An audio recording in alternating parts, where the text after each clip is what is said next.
Aujourd'hui, on va parler du meilleur film sorti en 2022. J'ai nommé Everything Everywhere All at Once, qui est actuellement disponible sur Netflix. Foncez le voir parce qu'aujourd'hui, on va analyser un des meilleurs antagonistes du 21e siècle. Oui, vous m'avez très bien entendu, je parle de Jobu Tupaki. Et alors, petit préambule, le génie de ce film se manifeste dans cette scène.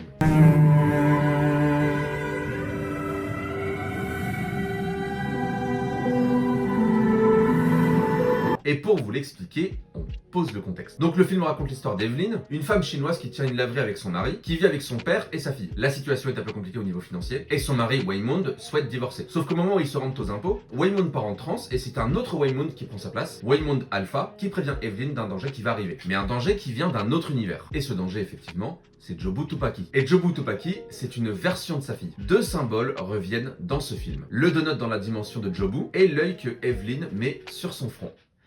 Mais vous n'avez pas remarqué un truc? Le donut est une sphère noire avec en son milieu un trou blanc, tandis que l'œil est une sphère blanche avec en son milieu un point noir. Et ce n'est même pas ça le plus intéressant. Vous l'aurez compris, il y a opposition par le choix des couleurs, mais ça va beaucoup plus loin que ça. La machine à laver au début du film est uniquement composée de vêtements noirs et blancs. On voit donc du noir et du blanc tourner en rond, symbolisant le yin et le yang. Le symbole signifiant la confrontation de deux idées. Joy est à un point de sa vie où elle ne sait pas où elle en est. Elle ne sait pas si sa maman est de son côté ou non, cette dernière n'acceptant pas sa relation avec Becky. Mais c'est en l'affrontant qu'elle prend conscience de ses erreurs. Si pour certains le film est bien trop perché pour son côté décalé, pour moi c'est une magnifique histoire d'amour entre une mère et sa fille. Evelyn a vu ce qu'il s'est passé en ne se laissant pas le choix de mener la vie qu'elle souhaite. Elle est la pire version d'elle-même à travers les univers, et c'est pour cette raison qu'après une remise en question, elle va devenir la meilleure. Dites-moi ce que vous pensez de cette analyse de personnage. Je le répète, il est disponible sur Netflix. J'attends vos retours et on se dit à demain pour une nouvelle vidéo.